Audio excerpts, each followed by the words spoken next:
வருகின்ற தமிழ்நாடு சட்டமன்ற தேர்தல்ல அரசியல் கட்சிகள் ஒரு வழியா கூட்டணி முடிவுகளை எட்டிருச்சு. குறிப்பா திமுக, அதிமுக கூட்டணிகள் இறுதி முடிவு செய்யப்பட்டு தொகுதிகளும் பங்கீடு செய்யப்பட்டுருச்சு. திமுக கூட்டணியில யார் யார் இருக்கிறாங்க, அதிமுக கூட்டணியில யார் யார் இருக்கிறாங்க, எந்தெந்த கட்சிகளுக்கு எத்தனை தொகுதிகள் ஒதுக்கப்பட்டிருக்கு அப்படிங்கறத பத்தின விவரங்கள் வெளியே கசிஞ்சிருக்கு. இது பற்றி ஜெம் தொலைக்காட்சி வழங்கும் சிறப்பு செய்தி தொகுப்பை இப்போது பார்க்கலாம்.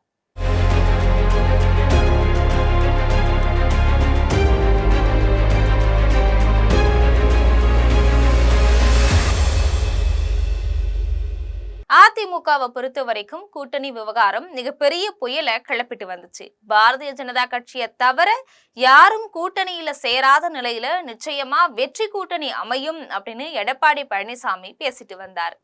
இந்த நிலையில பிரதமர் மோடி சென்னை வருகையை ஒட்டி அதிமுகவுல கிட்டத்தட்ட கூட்டணி கட்சிகள் குறித்த விவகாரம் முடிவுக்கு வந்திருக்கு. அந்த வகையில அதிமுகவுல பாரதிய ஜனதா கட்சி அன்புமணி தலைமையிலான பாட்டாளி மக்கள் கட்சி, டிடிவி தினகரன் தலைமையிலான அம்மா மக்கள் முன்னேற்ற கழகம், ஜி.கே. வாசன் தலைமையிலான தமிழ் மாநில காங்கிரஸ், பாரிவேந்தர் தலைமையிலான இந்திய ஜனநாயக கட்சி, டாக்டர் கிருஷ்ணசாமி தலைமையிலான புதிய நீதி கட்சி, இது மட்டுமில்லாம வை ஜெகன் தலைமையிலான புதிய பாரதம் கட்சி, ஜான் பாண்டியன் தலைமையிலான தமிழக மக்கள் முன்னேற்ற கழகம், உழவர் உழைப்பாளர் கட்சி, ஜனதா தளம், செக்யூலர் ஆகிய 10 கட்சிகள் இணைஞ்சிருக்கு. இது தவிர தேமுதிகவை கூட்டணியில சேர்க்க தொடர்ந்து முயற்சிகள் நடந்துட்டு வருது. இன்னும் சில நாட்கள்ல பிரேமலதா விஜயகாந்த் இது பற்றி முடிவு தெரிவிப்பார் அப்படின்னு தெரிய வந்திருக்கு. இதுக்கு இடையில அதிமுக சார்பில் கூட்டணி தொகுதி பங்கீடுகளும் முடிவு செய்யப்பட்டிருக்கு. அதிமுகவை பொறுத்த வரைக்கும் 170 180 தொகுதிகள்ல போட்டியிடுது. பாரதிய ஜனதா கட்சிக்கு 30 தொகுதிகள் ஒதுக்கப்பட்டிருக்கு. இதுல உள் ஒதுக்கீடா அம்மா மக்கள் முன்னேற்ற கழகத்துக்கு 8 தொகுதிகள் ஒதுக்கப்பட்டிருக்கு.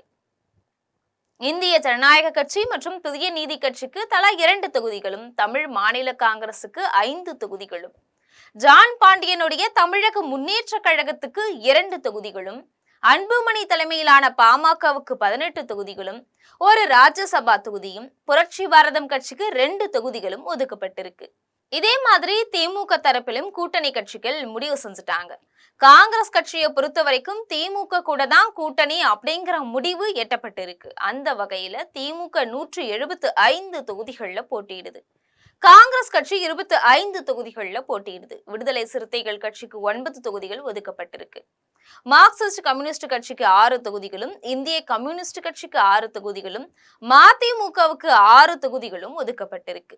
இந்திய யூனியன் முஸ்லிம் லீக் கட்சிக்கு 3 தொகுதிகளும், கொங்கு நாடு மக்கள் தேசிய கட்சிக்கு 3 தொகுதிகளும், மனிதநேய மக்கள் கட்சிக்கு 2 தொகுதிகளும், தமிழக வாழ்வுரிமை கட்சிக்கு 1 தொகுதியும், அகில இந்திய பார்வர்ட் பிளாக் மற்றும் ஆதி தமிழர் பேரவைக்கு தலா 1 தொகுதி ஒதுக்கப்பட்டிருக்கு. இது தவிர கமலஹாசன் தொடங்கின மக்கள் நீதி மைய கட்சிக்கு 3 தொகுதிகள் ஒதுக்கப்பட்டிருக்கு.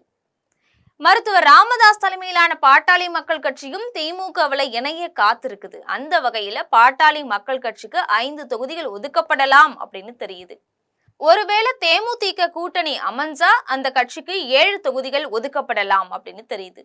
இது தவிர மிகப்பெரிய கூட்டணி அமையும் அப்படின்னு எதிர்பார்த்திருந்த தமிழக வெற்றி கழகத்துக்கு சரியான கூட்டணி எதுவுமே அமையல. இதனால இந்த தேர்தலில் தமிழக வெற்றி கழகம் தனித்து போட்டியிடக்கூடிய சூழ்நிலையில தான் இருக்கு.